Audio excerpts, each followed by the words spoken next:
সক্রিয় মৌসুমী বায়ুর প্রভাবে উত্তর বঙ্গোপসাগরে সঞ্চালনশীল মেঘমালা তৈরি হওয়ায় রাজধানী ঢাকা সহ সারা দেশে থেমে থেমে বৃষ্টি হচ্ছে। দেশের 4টি সমুদ্র বন্দরে 3 নম্বর সতর্ক সংকেত দেখানো হয়েছে। সকাল থেকে পটুয়াখালীতে বৃষ্টি ও দমকা বাতাস বইছে, কখনো মাঝারি ও কখনো হালকা বৃষ্টিপাতে জনজীবন স্থবির হয়ে পড়েছে। রাঙ্গাবালির উপকূলে বৃষ্টি হচ্ছে, নদ নদীর স্বাভাবিক থাকলেও সাগর উত্তাল রয়েছে। হাতিয়ায় নদী উত্তাল রয়েছে, হাতিয়া থেকে নৌ যোগাযোগ বন্ধ রয়েছে। এতে নদী পারাপারের জন্য অসংখ্য যাত্রী ঘাটে অপেক্ষা করছে। দুপুর থেকে মেহেরপুরে বৃষ্টি হচ্ছে, এসব এলাকার নদী বন্দরগুলোকে 1 নম্বর সতর্ক সংকেত দেখাতে বলা হয়েছে। এছাড়া উত্তর বঙ্গোপসাগরে অবস্থানরত মাছ ধরার নৌকা ও ট্রলারগুলোকে পরবর্তী নির্দেশ না দেওয়া পর্যন্ত উপকূলের কাছাকাছি থেকে সাবধানে চলাচল করতে বলা হয়।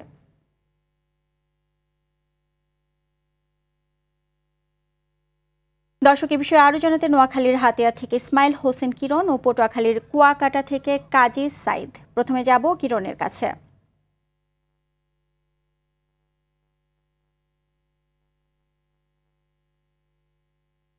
কিরণ, মৌসুমী বায়ুর প্রভাবে উপকূলীয় অঞ্চলের অবস্থা কি এবং সেখানে জেলেরা মাছ ধরতে সাগরে গেছে কিনা আমাদেরকে বিস্তারিত জানাবেন।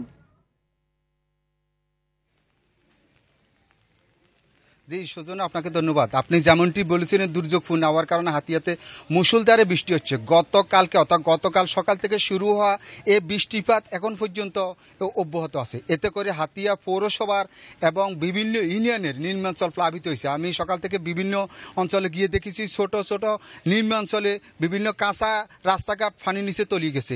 এছাড়া দুর্যোগপূর্ণ হওয়ার কারণে হাতিয়া উপজেলাটি 3 নম্বর সতর্ক সংকেতের আওতায় পড়ায় এখানে সাগর খুবই উত্তাল রয়েছে। সকাল উপজেলা প্রশাসনের পক্ষ থেকে হাতিয়ার সাথে মূল ভূখণ্ডের সকল ধরনের নৌ যোগাযোগ বন্ধ করে দিয়েছে উপজেলা প্রশাসন। এছাড়া সাগরের মাছ ধরা মৌসুম, আপনি জানেন যে এখন সাগরের মাছ ধরা মৌসুম। উপজেলা প্রশাসনের পক্ষ থেকে বিভিন্ন ঘাটে কথা বলে এই দুর্যোগপূর্ণ আবহাওয়ার মধ্যে মাছ ধরা ট্রলারগুলোকে নিরাপদে থাকার জন্য বলা হয়েছে, অর্থাৎ তারা যেন ঘাটের কাছাকাছি থেকে মাছ ধরায় ব্যস্ত সময় পার করে গভীর সমুদ্রে না যান, এই জন্য উপজেলা প্রশাসনের পক্ষ থেকে মাইকিং করা হয়েছে। আপনারা জানেন যে হাতিয়া একটি বিচ্ছিন্ন দ্বীপ। এখানে 11টি ইউনিয়ন, একটি পৌরসভায় মোট 7.5 লাখ লোকের বসবাস। এখানে মূল ভূখণ্ডের সাথে যোগাযোগের একমাত্র মাধ্যম হলো নৌ যোগাযোগ।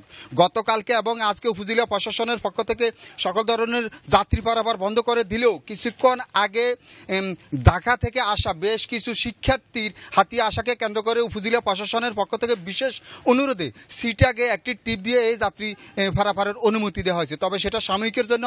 উপজেলা প্রশাসনের সাথে অর্থাৎ উপজেলা নির্বাহী কর্মকর্তার সাথে আমি কথা বলছি, তিনি আমাকে বলছেন শুধু একটি বিশেষ অনুরোধে সিটাক ছেড়ে আবার ওভারে গিয়ে তা থেমে দেওয়া হবে, এরপর থেকে যাত্রী পারাপার আবার পুনরায় বন্ধ থাকবে। এ ছিল হাতিয়া থেকে আমার কাছে ঘূর্ণিঝড়ের সর্বশেষ। এখন আমরা কথা বলব পটুয়াখালীর কুয়াকাটায় আছে আমাদের সহকর্মী কাজী সাইদ, তার কাছে। কাজী সাইদ, আপনি জানাবেন সেখানকার সর্বশেষ অবস্থা।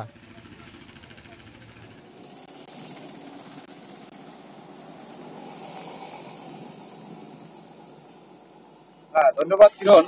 আপনি যেমনটা জানতে চেয়েছেন, আসলে আজকে সকাল থেকে কিন্তু এই যে মৌসুমী বায়ুর প্রভাবে কিন্তু আকাশে মেঘলা রয়েছে এবং সকাল থেকে কিন্তু থেমে থেমে বৃষ্টি, কখনো ভারী বৃষ্টি, আবার কখনো মাঝারি ধরনের বৃষ্টি, আবার কখনো কিন্তু গুড়ি গুড়ি বৃষ্টি পড়ছে। তবে দুপুরের পর থেকে কিন্তু আসলে বৃষ্টি নেই, তবে আকাশ কিন্তু এখনো মেঘলা রয়েছে।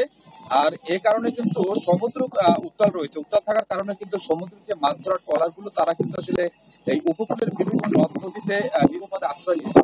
আমি যে জায়গাটিতে দাঁড়িয়েছি এটি হচ্ছে আলিপুর মহিপুরের মাঝখান দিয়ে প্রবাহিত খাপড়াভাঙ্গা নদীর উপরের যে খাপড়াভাঙ্গা সেতু রয়েছে, সেই সেতুর উপর আমি দাঁড়িয়ে রয়েছি।